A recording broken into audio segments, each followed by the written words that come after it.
Hello guys, welcome to YouTube channel learning statecraft. I hope आप सब लोग ठीक होंगे। क्लास शुरू करने से पहले please like share and subscribe the channel. Last class में हमने हमारा टॉपिक शुरू किया था कॉन्सेप्ट ऑफ पावर, जिसमें हमने meaning, definition and characteristics of power cover up किया था। आई होप क्लियर हो गया होगा। आज हम आगे के टॉपिक्स को करने जा रहे हैं। Let's start the class. आज की क्लास में हमारा फर्स्ट टॉपिक है सोर्सेज ऑफ पावर, शक्ति के स्रोत। की शक्ति जो है हमें कहाँ से मिलती है, क्या सोर्सेज हैं उसके। तो फर्स्ट है हमारा द पीपल, लोग। कह रहे हैं कि वर्तमान समय में अगर हम देखें तो लोकतांत्रिक राज्य जो है वहाँ पर सर्वोच्च शक्ति का जो स्रोत है वो लोग होते हैं। सरकारें जो हैं वो अपनी शक्तियों का उपयोग जो है वो लोगों की इच्छा अनुसार ही करती है। लोग जो हैं वो समय समय पर मतदान का अधिकार का प्रयोग करते हैं, जिसके द्वारा वो अपनी विशेष शक्तियां जो हैं वो एक दल को देते हैं और वो दल जो है वो सरकार में आकर उन शक्तियों का प्रयोग करती है। अगर वो सरकार जो है लोगों की इच्छा अनुसार उनकी आशाओं को पूरा नहीं कर पाती है अपनी शक्तियों का प्रयोग करके, तो आने वाले अगले चुनावों में, आगामी जो भी चुनाव होते हैं उसमें सरकार को जो दी गई शक्तियां होती हैं लोग उसे वापस ले लेते हैं और एक नई सरकार जो है उसका गठन करते हैं। कह रहे कि अगर हम भारत के संविधान के प्रस्ताव को देखें तो उसकी शुरुआत होती है हम भारत के लोग, जो ये प्रमाणित करता है, ये तथ्य जो है वो सिद्ध करता है कि वर्तमान में जो लोकतांत्रिक राज्य हैं वहां पे शक्ति का अंतिम स्रोत जो है वो लोग होते हैं। शक्ति का अगला स्रोत है हमारा कॉन्स्टिट्यूशन, संविधान।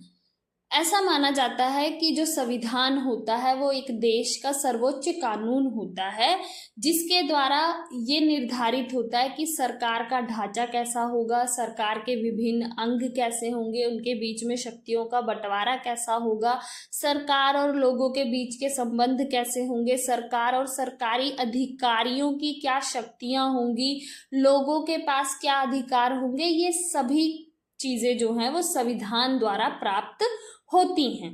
और ऐसा कहा जाता है कि अगर कोई व्यक्ति या संस्था जो है वो संविधान के विरुद्ध कार्य करती है तो उसे गैर संवैधानिक माना जाता है और न्यायालय जो है उनके द्वारा किए गए कार्यों को रद्द कर देता है। इसलिए कहा जाता है कि लोगों के बाद जो है संविधान हमारी शक्तियों का स्रोत होता है, जो संविधान सभा द्वारा बनाया जाता है। और संविधान सभा में जो लोग होते हैं वो लोगों का प्रतिनिधित्व करते हैं, इसलिए लोगों के बाद जो संविधान है वो शक्ति का स्रोत होता है।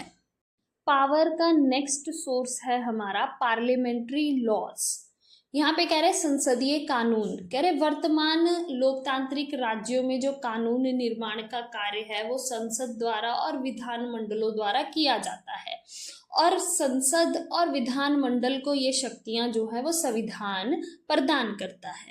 कहा जाता है कि जरूरत के अनुसार या समय के अनुसार किसी कानून को रद्द करना या उसमें संशोधन करना या जरूरत पड़ने पर नए कानून बनाने का अधिकार जो है वो संसद और विधान मंडल के पास है, और वो जरूरत के अनुसार नए कानूनों का निर्माण करती है। और साधारण तौर पर हर व्यक्ति को और सरकारी अधिकारी को उन कानूनों का पालन करना होता है। यदि कोई व्यक्ति या संस्था जो है इन कानूनों का उल्लंघन करती है तो उसे कानूनी विधि द्वारा जो है दंड भी दिया जा सकता है। तो शक्ति का अगला स्रोत जो है वो हमारा होता है संसदीय कानून। सोर्स ऑफ पावर में नेक्स्ट है हमारा कन्वेंशंस, प्रथाएं। संविधान और संसदीय कानूनों के अलावा प्रथाएं जो हैं वो भी शक्ति का एक स्रोत माना जाता है। प्रथाएं जो है ये अलिखित होती हैं और न्यायालय द्वारा इन्हें कोई मान्यता प्राप्त नहीं होती है, क्योंकि ये लंबे समय से मानी जा रही हैं या इनका पालन किया जा रहा होता है, जिस कारण ये हमारी प्रणाली में समा जाती हैं। और इनका उल्लंघन करने से कई बार हो सकता है कि समस्याएं पैदा हो जाए, जिस डर से इन प्रथाओं का पालन जो है वो किया जाता है। वर्तमान समय में अगर हम देखें तो जैसे 15 अगस्त को प्रधानमंत्री जो हैं वो लाल किले से झंडा फहराते हैं। ये कहीं पे लिखित नहीं है या ये कोई कानून नहीं है कि प्रधानमंत्री झंडा फहराएंगे। ये एक प्रथा बन गई है क्योंकि आज़ादी के बाद प्रधानमंत्री नेहरू ने 15 अगस्त के दिन झंडा फहराया था, तो उसके बाद से ये एक प्रथा बन गई और तब से लेकर आज तक जो है इसे फॉलो किया जा रहा है। तो कई बार जो शक्ति है उसका स्रोत जो है वो प्रथाएं भी होती हैं। नेक्स्ट है हमारा नॉलेज एंड कैपेबिलिटी, ज्ञान और योग्यता। यहाँ पे कह रहे हैं कि कुछ लोगों के पास जो है विशेष ज्ञान होता है जिसे लोगों द्वारा प्रमाणित और सम्मानित किया जाता है। ऐसा ज्ञान व्यक्ति की क्षमताओं में वृद्धि करता है। तो जो व्यक्ति जिसके पास ज्ञान है वो अपने योग्यता का उपयोग कर कर अपनी इच्छा अनुसार अपनी बात को मनवा सकता है। तो ज्ञान और योग्यता जो है वो व्यक्ति की शक्ति का स्रोत बनते हैं। जैसे IAS PCS जो हमारे ऑफिसर्स हैं उनके पास नॉलेज है, ज्ञान है, जिसका इस्तेमाल उपयोग करके वो एग्जाम को क्वालिफाई करते हैं और फिर उनको वो शक्तियां जो है वो मिलती हैं एज अ ऑफिसर। तो कह रहे हैं कि ज्ञान और योग्यता जो है वो भी शक्ति का स्रोत बनते हैं। नेक्स्ट है इकोनॉमिक पोजीशन। यहाँ पे कह रहे हैं कि आर्थिक स्थिति जो है ये भी शक्ति का स्रोत होता है। आर्थिक स्थिति जो है ये भी हमारी शक्ति में वृद्धि करने का काम करता है। मार्क्सवादियों का तो मानना ये है कि जो आर्थिक तौर पे शक्तिशाली होता है वही शासन चलाता है, वही क्या कहते हैं शासन व्यवस्था को संचालित करता है। और सरकार में जो शक्ति का प्रयोग है वो आर्थिक पक्ष से जो मजबूत वर्ग होता है वही करता है और जो श्रमिक वर्ग होता है उसका शोषण होता है, ऐसा मानना है मार्क्सवादियों का। और ये कहीं ना कहीं एक तरीके से देखा जाए तो ये प्रमाणित भी होता है, क्योंकि जो गरीब व्यक्ति है उसके मुकाबले में जो अमीर व्यक्ति है वो अपनी धन शक्ति का प्रयोग करके अपनी शक्तियों में कहीं ना कहीं वृद्धि कर सकता है। वो चुनाव लड़ सकता है, विधायक बन सकता है और अपनी आर्थिक स्थिति मजबूत होने के कारण हो सकता है वो मंत्री पद भी प्राप्त कर ले। तो आर्थिक स्थिति जो है वो भी कहीं ना कहीं शक्ति का स्रोत होती है। नेक्स्ट है डायनेस्टिक टाइज, वंश संबंध। कह रहे हैं कि वंश संबंध जो है ये भी शक्ति का एक महत्वपूर्ण स्रोत होते हैं। कह रहे कि हर समाज में कोई ना कोई ऐसा परिवार होता है या वंश होता है जिसका समाज में विशेष मान सम्मान होता है। और कह रहे इसके कई कारण हो सकते हैं। हो सकता है वो लंबे समय से जो है समाज की सेवा कर रहे हो, स्वतंत्रता आंदोलन में उन्होंने भाग लिया हो, कोई भी कारण जो है इसका हो सकता है जिसके कारण समाज द्वारा जो है उनका विशेष मान सम्मान किया जाता है। जैसे उदाहरण के लिए अगर हम भारत में देखें तो नेहरू या गांधी परिवार जो है इनका विशेष स्थान है, इनको विशेष मान सम्मान दिया जाता है। और इसका कारण यही है कि स्वतंत्रता आंदोलन के दौरान जो है इन्होंने बहुत महत्वपूर्ण भूमिका निभाई भारत को आज़ाद कराने में। और उसके बाद भी नेहरू परिवार जो है उसने भारत के विकास के लिए कई कार्य किए और राजनीति में आज भी सक्रिय रूप से कार्य कर रही है। तो वंश संबंध जो है ये भी शक्ति का स्रोत जो है वो बनते हैं। नेक्स्ट है कंट्रोल ओवर मास मीडिया। कह रहे वर्तमान समय में अगर हम लोकतांत्रिक राज्यों में देखें तो जो जनसंचार के हमारे साधन है, समाचार पत्र है, टेलीविजन है, इंटरनेट पे इतनी सारी ऑनलाइन एप्स हैं, रेडियो है, ये जो है ये जनमत निर्माण का कार्य करते हैं। ये कहीं ना कहीं पब्लिक ओपिनियन बनाते हैं और चुनाव के समय पर इन जनसंचार का इस्तेमाल जो है वो भरपूर किया जाता है, इसका यूज़ जो है बहुत किया जाता है। अगर हम वर्तमान समय में ही देखें तो जो हमारी वर्तमान सरकार है उसका हमारी मीडिया पर पूरा नियंत्रण है और वो सिर्फ वही न्यूज़ जो है दिखाती हैं जो जहाँ पर उनकी सरकार की बढ़ाई हो रही हो, सिर्फ वो अपनी तारीफ जो है वो दिखाती है। और इस आधार पर जनता जो है वो सरकार के प्रति अपना जनमत जो है वो बनाती है, जो ओपिनियन है उसको बनाती है। तो यहाँ पर यही कह रहे हैं कि जिन लोगों का इन जनसंचार साधनों पर नियंत्रण होता है वे लोग दूसरे के व्यवहार को प्रभावित करने की क्षमता रखते हैं, वो उसमें अधिक सामर्थ्य रखते हैं कि वे दूसरे के व्यवहार को प्रभावित कर सके।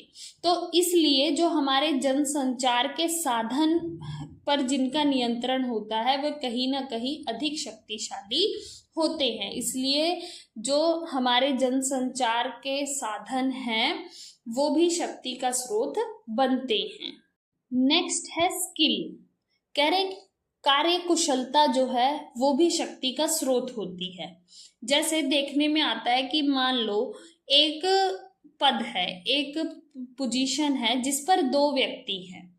एक व्यक्ति जो है वो अधिक शक्तिशाली दिखाई पड़ता है और दूसरा जो है वो कमजोर दिखाई पड़ता है। ये डिपेंड करता है क्योंकि दोनों के पास सेम अधिकार है, सेम पद है, वो सेम कुर्सी पर बैठे हैं और दोनों के पास शक्तियां भी समान हैं, लेकिन एक कमजोर दिखाई दे रहा है और एक शक्तिशाली दिखाई पड़ता है। इसका कारण जो है वो कार्य कुशलता होती है कि कोई व्यक्ति अपने कार्य को कितनी कुशलता से, कितनी योग्यता से कर रहा है, इस पर निर्भर करती है उसकी शक्ति। नेक्स्ट है क्रिस्मेटिक पर्सनैलिटी, कृष्णमयी व्यक्तित्व।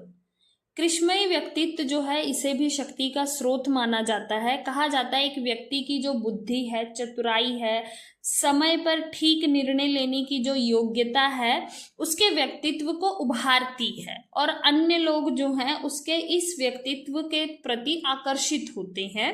जैसे Mahatma Gandhi, Pandit Jawaharlal Nehru, Nelson Mandela, BR Ambedkar, Bhagat Singh, ये ऐसे लोग रहे हैं जिनको शक्ति जो है उनके प्रभावशाली और कृष्णमयी व्यक्तित्व के कारण मिली थी।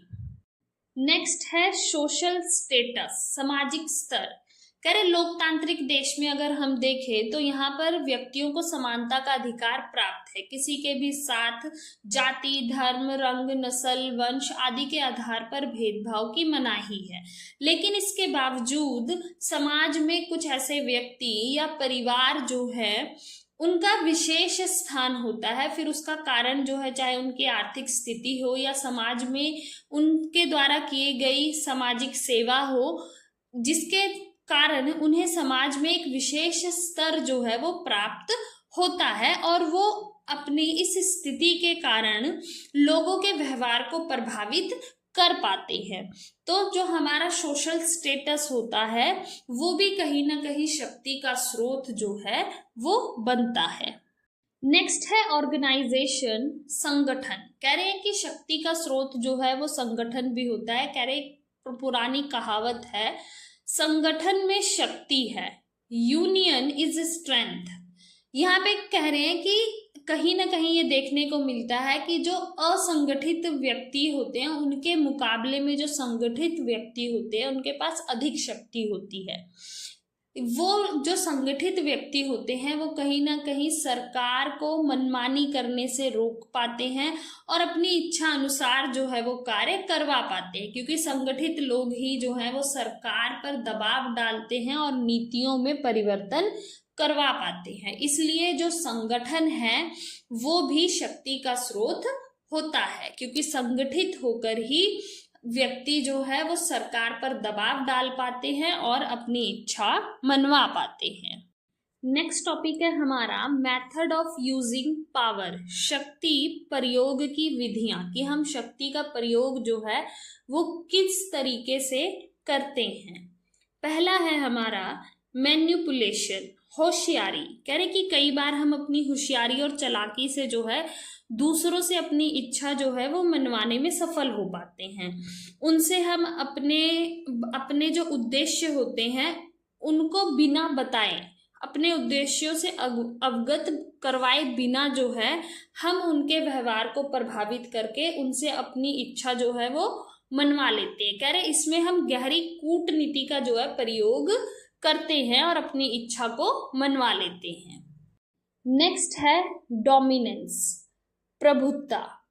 प्रभुत्ता एक ऐसी स्थिति होती है जिसमें आपकी स्थिति जो है वो ऊंची होती है। आप उच्च स्थिति पे होने के कारण दूसरे से अपनी इच्छा जो है वो मनवा लेते हैं और अपनी इच्छा जो है वो लागू करवा देते हैं। जैसे अध्यापक अपने विद्यार्थियों पर अपनी इच्छा लागू करवा देता है, अपनी बात मनवा लेता है, वैसे ही माता पिता जो है वो बच्चों से अपनी बात मनवा लेते हैं और स्वामी जो होता है वो सेवक से अपनी बात मनवा लेता है। नेक्स्ट है परचुएशन, प्रेरणा। कह रहे इस विधि द्वारा भी आप दूसरे को समझा बुझाकर और अच्छे तर्क देकर उसके व्यवहार को प्रभावित कर सकते हैं। कह रहे ऐसी स्थिति में आप किसी भी बल का प्रयोग जो है वो नहीं करते हैं, बल्कि आप ऐसे तर्क देते हैं जिससे आप दूसरे को अपनी बात मनवाने में सफल हो जाते हैं और उसे ये विश्वास दिलाते हैं कि ऐसा करने में ही उसकी भलाई है। नेक्स्ट मेथड है हमारा रिवॉर्ड, पुरस्कार। कह रहे कि पुरस्कार देकर भी आप दूसरे से अपनी बात जो है वो मनवा सकते हैं। कह रहे पुरस्कार जो है वो राजनीतिक, आर्थिक, मनोवैज्ञानिक हो सकता है। कह रहे कि कई बार शक्तिशाली राज्य जो है वो कमजोर राज्यों को सैनिक या आर्थिक सहायता देकर अपनी इच्छा का पालन जो है वो करवा लेते हैं और अंतर्राष्ट्रीय सम्मेलनों में जो विभिन्न राष्ट्र हैं वो अपने पक्ष में अन्य राष्ट्रों को करने के लिए इस विधि का प्रयोग जो है वो करते हैं। नेक्स्ट है पनिशमेंट, दंड। कह रहे कि पनिशमेंट द्वारा भी आप जो है अपनी इच्छा का पालन जो है अन्य व्यक्ति से करवा सकते हैं, क्योंकि दंड के डर से व्यक्ति जो है वो आपकी इच्छा मानने को तैयार हो जाएगा। जैसे अगर हम देखें तो हमारे समाज में जो कानूनी व्यवस्था है, जो लॉ एंड ऑर्डर है, वो किस तरीके से मेंटेन किया जा रहा है, दंड के डर से। हमारे अंदर डर है दंड का कि अगर हमने किसी भी कानून का उल्लंघन किया तो बदले में हमें सजा मिलेगी। तो हम उस पनिशमेंट से बचने के लिए कानूनों का पालन जो है वो करते हैं। तो कहीं ना कहीं जो हमारे दंड होते हैं, पनिशमेंट्स होती हैं, वो भी हमारे व्यवहार को प्रभावित करती है। नेक्स्ट है हमारा यूज ऑफ फोर्स, बल का प्रयोग। यहाँ पे कह रहे हैं कि शक्ति का प्रयोग करने के लिए हम बल के प्रयोग द्वारा भी अपनी इच्छा को मनवा सकते हैं, दूसरे के व्यवहार को प्रभावित कर सकते हैं। उदाहरण के लिए मान लीजिए कहीं पर प्रदर्शन किया जा रहा है और वहाँ के ऑफिस के लोगों ने जो है पुलिस को कंप्लेंट करी और कहा कि हमारे दफ्तर के बाहर से ये जो धरना प्रदर्शन चल रहा है इसे हटवाइए, और पुलिस जो है वहां पे जाकर लाठी चार्ज कर देती है। तो ये क्या है, बल का प्रयोग है। लाठी चार्ज कर कर वहां से लोगों को हटाया जाता है। तो पुलिस जो है बल प्रयोग द्वारा अपनी शक्ति जो है वो दिखाती है। तो बल का प्रयोग जो है वो भी किया जाता है शक्ति को दिखाने के लिए और अन्य के व्यवहार को प्रभावित करने के लिए और अपनी बात मनवाने के लिए। आज की क्लास हमारी यहीं तक होगी। आई होप कि आज हमने जो 2 टॉपिक किए हैं, source of power and method of using power, ये क्लियर हो गया होगा। अगर किसी का कोई भी क्वेश्चन है तो वो कमेंट करके पूछ सकते हैं। आज की क्लास हमारी यहीं तक होगी। Thank you for watching. Please like, share and subscribe the channel.